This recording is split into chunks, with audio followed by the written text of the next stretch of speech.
Hello everybody, welcome back to our channel, Learning the Holy Bible Together.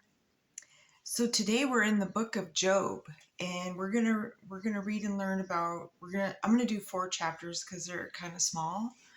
So there are 42 chapters, and we're gonna read and learn about 1, 2, 3, and 4. Job's afflictions that he goes through. Job curses the day of his birth. Now, we all go through this. We've all been there. And we'll read and learn about Eliphaz answers Job. So I hope you all are having a great day. And yes, my peach cobbler turned out really good. From the peaches that I picked and froze. And I also made orange chicken. It came out really good. So anyways, I'm just going to go ahead and get started. All right, so Job, the book of Job, chapter 1. There was a man in the land of Uz whose name was Job, and that man was perfect and upright, and one that feared God and eschewed evil. And there were born unto him 7 sons and 3 daughters. He had 10 kids. Wow. His substance also was 7,000 sheep and 3,000 camels and 500 yoke of oxen and 500 she-donkeys and a very great household, so that this man was the greatest of all men of the East.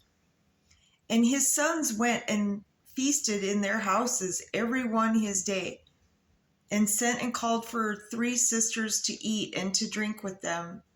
And it was so, when the days of their feasting were gone about, that Job sent and sanctified them, and rose up early in the morning and offered burnt offerings according to the number of them all. For Job said, it may be that my sons have sinned and cursed God in their hearts. Thus did Job continually. Now there was a day when their sons of God came to present themselves before the Lord, and Satan came also among them. And the Lord said unto Satan, Whence comest thou? Then Satan answered the Lord and said, From going to and fro in the earth, and from walking up and down in it.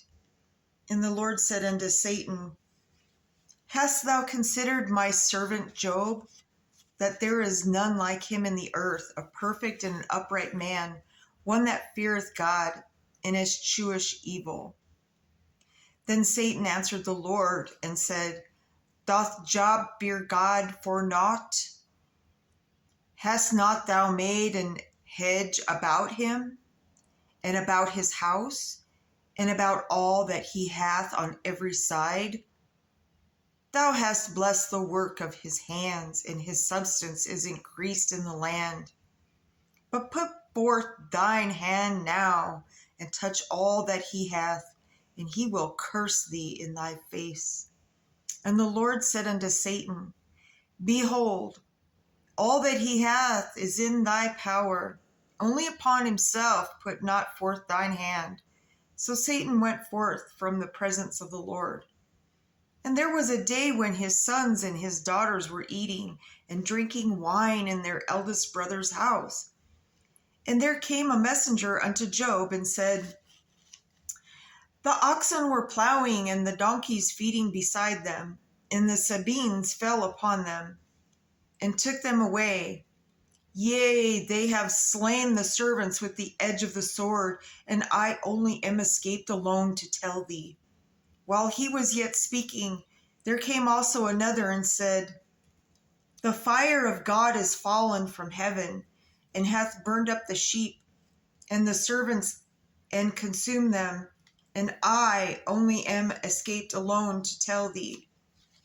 While he was yet speaking, there came also another and said, The Chaldeans made out 3 bands, and fell upon the camels, and have carried them away, yea, and slain the servants with the edge of the sword. And I only am escaped alone to tell thee.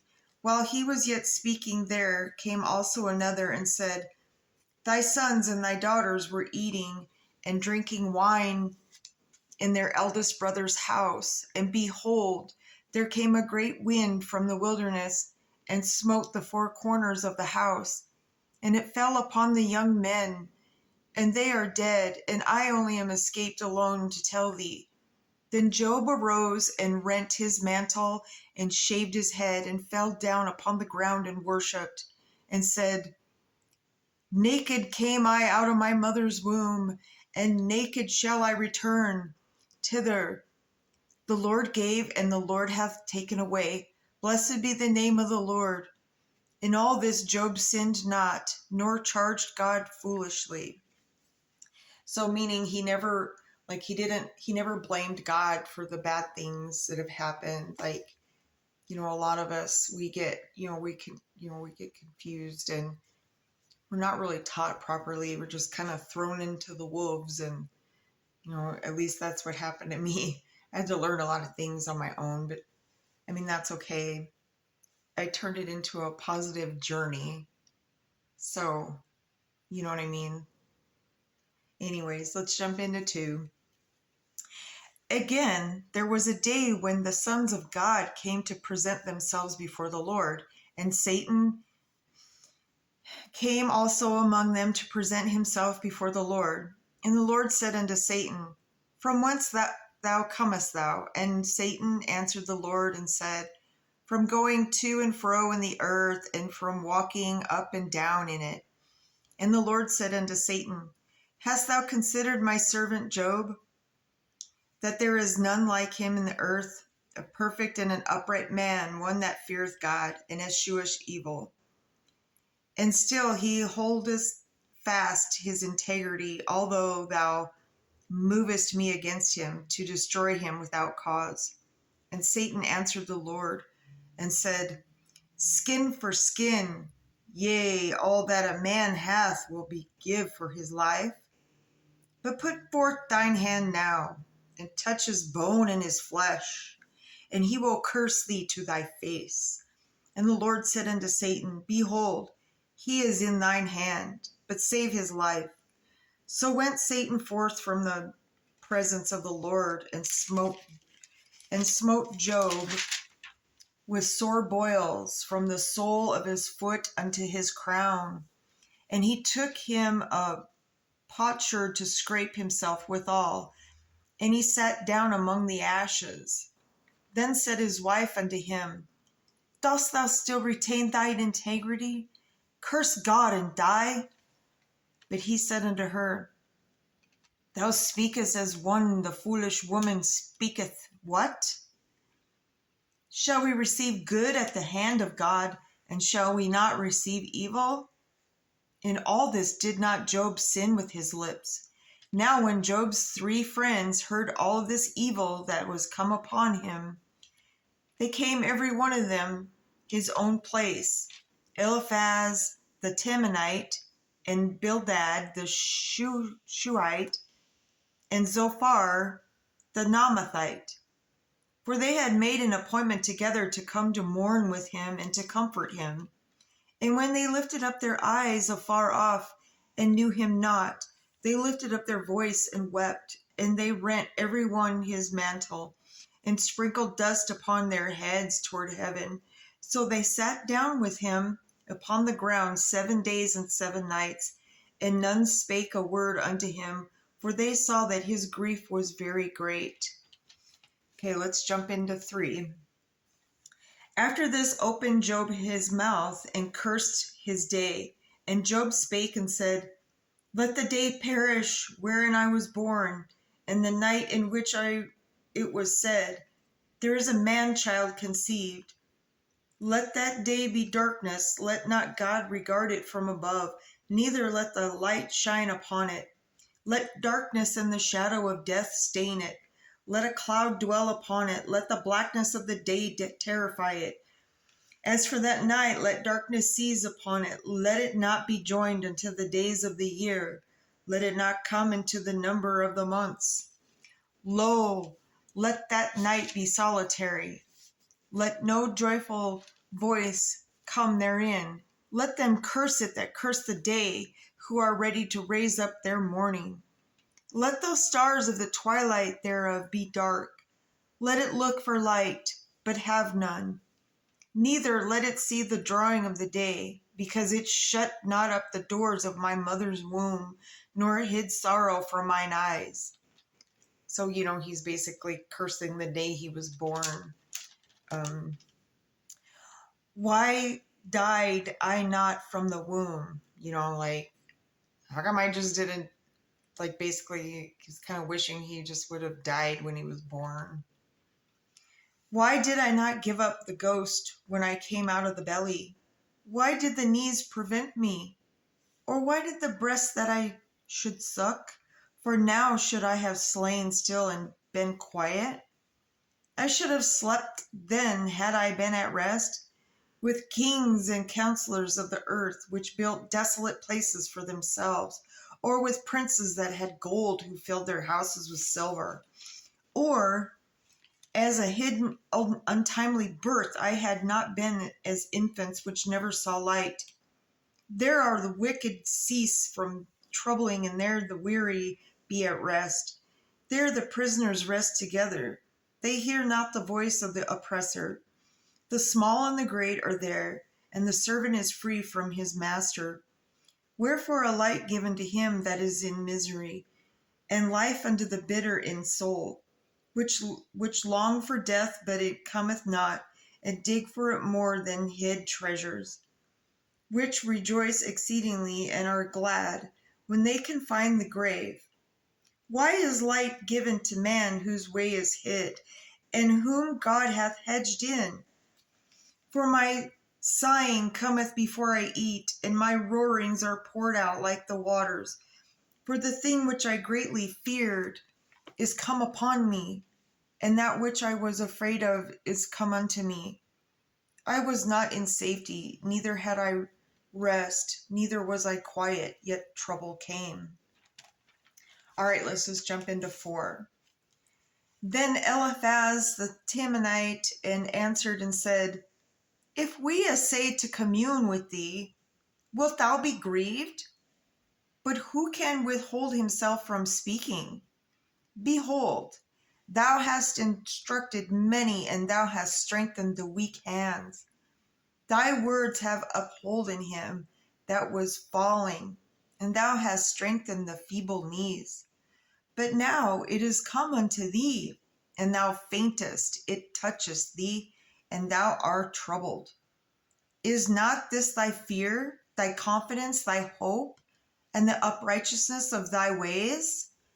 Remember, I pray thee, whoever perished being innocent, or where the righteous cut off, even as I have seen, they that plow iniquity and sow wickedness reap the same. So, if you're good, you're going to reap good. If you're wicked, you're going to reap wicked. That's what he's saying. So he's like, don't give up, my friend. He's trying to talk his friend like, hang in there, buddy. You got this. It's another way of saying it, I guess. By the blast of God they perish, and by the breath of his nostrils are they consumed. The roaring of the lion and the voice of the fierce lion and the teeth of the young lions are broken. The old lion perisheth for lack of prey. Prey. So he perished for not going out and getting his food, because there wasn't hardly any. And the stout lion's whelps are scattered abroad. Now a thing was secretively brought to me, and mine ear received a little thereof, in thoughts from the visions of the night, when deep sleep falleth on men. Fear came upon me, and trembling, which made all my bones to shake. Then a spirit passed before my face. The hair of my flesh stood up. It stood still, but I could not discern the form thereof. An image was before mine eyes. There was silence, and I heard a voice saying, Shall mortal man be more than just God? Shall a man be more pure than his Maker? Behold, he put no trust in the servants, and his angels he charged with folly. How much less in them that dwell in houses of clay, whose foundation is in the dust, which are crushed before the moth. They are destroyed from morning to evening. They perish forever without any regarding it. Doth not their excellency, which is in them, go away? They die even without wisdom. Oh, these are powerful, but so he's going through, these trying and troubling times. And, of course, Satan is trying to get him to, you know, disavow God. And, he's trying to get him to, go do bad stuff, and his friends are there supporting him, saying, hey, buddy, don't give up, hang in there, we're on your side, da da da, and basically reminding him, what happens if you go the wrong way versus, staying with, you know, on God's path. So, you know, so we all get challenged, we always, it's a way of, don't look at it as, oh, such a bummer, this happened and oh, woe's me. Look at it as, a learning curve. Because, well, how's that saying? What doesn't kill us makes us stronger. Do you know what I mean? Like, yeah, people could look at me and say, oh, you're cold hearted, or you just don't, you know, like, seriously, I care a lot, but I have my boundaries. Like, everybody should have their boundaries. There's certain lines, you know, people, like, you shouldn't allow people to cross them. It's okay to help somebody, but yeah, if they're taking advantage of you, cut them off. It's not that hard. Anyways, I mean, like I said once before, I mean, I used to feel like a chump or whatever, like, why did I do that? Why did I help that person? All it did was backfire on me. And I had a good friend tell me, hey, did you feel good at the time helping them?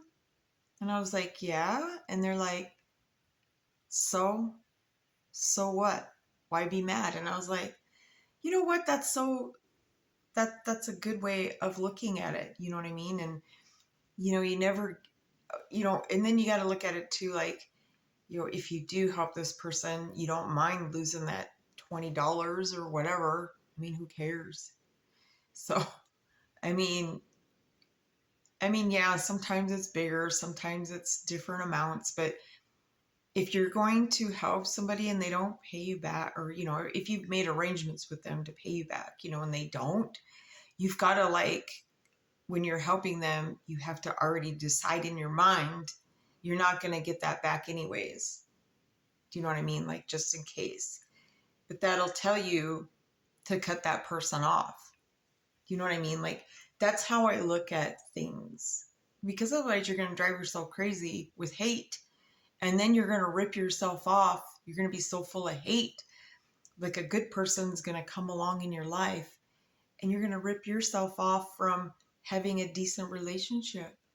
I hope that makes sense, my brothers and sisters. But all right. So anyways, on that note, we'll just have a great day. Remember to put God first. He just patiently waits for us to come to him and repent, and he will answer your prayers when the time is right. I'm going to always say that. And so, if you're going through something, just hang in there, because it's like a craving. Give it 5 minutes. It'll pass. Anyways, try to keep yourself busy too. In the meantime, find a hobby, whatever. I mean, I have to push myself to do things or whatever. I mean, I just kind of work through I'm always going to have pain, but I just work through it. But anyways, I know I look at things differently, because I try to look at things in a positive manner. And if I can help just one person or whatever, that's just a good thing. And so have a great day. I'll see you back tomorrow. And, we will be reading about 5, 6, 7, and 8.